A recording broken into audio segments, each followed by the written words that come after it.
श्री स्वामी समर्थ सर्वांना। आज आपण बनवणार आहोत उपवासाचे साबुदाणा वडे। खूप क्रिस्पी आणि खूप यम्मी लागतात हे वडे। दिसायला जेवढे छान दिसतात तेवढेच खायलाही टेस्टी लागतात। मी आज नवीन ट्रिक सांगणार आहे, त्याच्यानुसार तुम्ही हे वडे बनवले तर खूप क्रिस्पी होतात, बिलकुल पण तेलकट होत नाहीत हे वडे। आणि खिचडी खाऊन खाऊन कंटाळा आला असेल तर तुम्ही नक्की हे वडे ट्राय करू शकता। चला मग पाहूया आज साबुदाणा वडे याची खमंग अशी, टेस्टी अशी, डेलिशियस अशी, मस्त अशी रेसिपी। पहिल्यांदा मी शेंगदाणे भाजून घेतलेले आहेत, भाजून त्याचा कूट करून घेतलेला आहे। कूट जास्त मोठा किंवा बारीक नाही ठेवायचा, मीडियम साईजचा ठेवायचा। परत मिक्सरच्या भांड्यामध्ये मी 5 ते 6 हिरव्या मिरच्या घेतलेल्या आहेत, थोडंसं मीठ टाकून त्या बारीक केलेल्या आहेत। एका बाउलमध्ये मी उकडलेला एक बटाटा घेतलेला आहे, तो छान असा स्मॅश केलेला आहे, जेणेकरून तो छान असा बारीक होईल आणि वड्यामध्ये मिक्स होऊन जाईल। अशा रीतीने पूर्ण बारीक करून घ्यायचं आहे, फोर्कच्या साहाय्याने किंवा हाताच्या साहाय्याने किंवा मॅशरच्या साहाय्याने तुम्ही करू शकता। तुम्हाला जे सोपं वाटेल ते तुम्ही करू शकता। आता मी याच्यामध्ये टाकलेले आहे हिरवी मिरचीचं जे वाटण केलेलं आपण, हिरवी मिरची आणि मीठ त्याचं वाटण केलेलं ते टाकते त्याच्यामध्ये। ते सगळं एकजीव करायचं। परत नंतरून मी यामध्ये ॲड करत आहे आपला भिजवलेला साबुदाणा। साबुदाणा हा रात्रीचा भिजवून सकाळी वडे करायचे आहेत। बघा कसा खुललेला आहे साबुदाणा। तुम्हाला जर साबुदाणा भिजवण्यापासून रेसिपी हवी असेल तर तुम्ही मला नक्की कमेंट करून सांगा, मी तशी रेसिपी नेक्स्ट टाइम टाकेल। मी 1 वाटी साबुदाणा भिजवून घेतलेला आहे। या एका वाटीसाठी 1 बटाटा घ्यायचा आहे। जर 2 वाटी साबुदाणा असेल तर 2 बटाटे घ्यायचे तुम्ही। आता यामध्ये मी टाकत आहे शेंगदाण्याचा कूट बारीक केलेला, चवीनुसार मीठ ॲड करत आहे। यामध्ये मीठ तुम्हाला जसं कमी जास्त पाहिजे असेल तसं तुम्ही करू शकता। मी मीठ ॲड केलेलं आहे। आता हे हाताच्या साहाय्याने मी सर्व मिश्रण एकत्र करत आहे।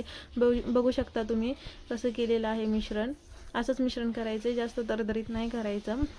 मी गोल अशी चकती, आपण वडापाव करताना कशी बटाट्याची चकती करतो तशीच करायची, जास्त पातळ किंवा जास्त जाड नाही ठेवायची।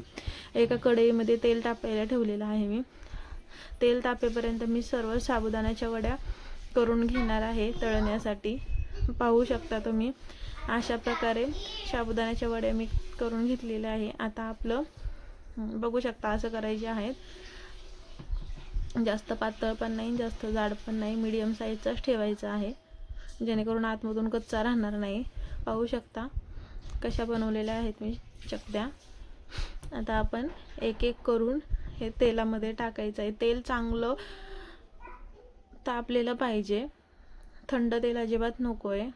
बघू शकता तुम्ही तेल कसं तापलेलं आहे, पूर्ण कडकडीत तेल तापलेलं आहे। तेल जास्त कडकडीत तापल्यामुळे आपले जे वडे आहेत ते वडे तेलकट होत नाही, तेल त्याचं निघून जातं। तेल जर तापलेलं नसेल तर वडे तेलकट होतात आणि ते खायलाही बरोबर नाही लागत, तेलकट लागतात हे वडे नंतरून। पाहू शकता तुम्ही अशा रीतीने एका साईडनं साबुदाण्याचे वडे आपण भाजून घेतोय, पूर्ण खरपूस होईपर्यंत भाजायचे। फ्लेम मी मीडियम टू हाय फ्लेमवरती हे वडे ठेवलेले आहेत, बारीक गॅसवर नाही ठेवायचे। जर फ्लेम बारीक ठेवली तर तेल पितात हे वडे, आणि तेल पिल्यावरती खूप तेलकट दिसतात हे वडे। पाहू शकता तुम्ही कसा खरपूस कलर आलेला आहे।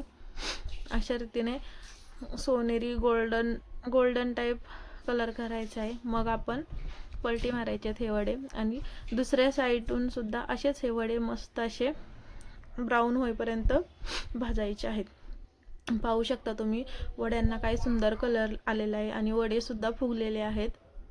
मी पहिला चपटे बनवलेले, आता बघू शकता तुम्ही कसे फुगीर दिसत आहेत वडे। न तुटता फुगीर असे ब्राऊन होईपर्यंत वडे भाजलेले आहेत मी। पाहू शकता तुम्ही वड्यांना बिलकुलही तेल दिसत नाहीये, फुगलेले आहेत आपले मस्त टम्म असे वडे। तुम्ही हे उपवासाला नक्की ट्राय करा, आवडले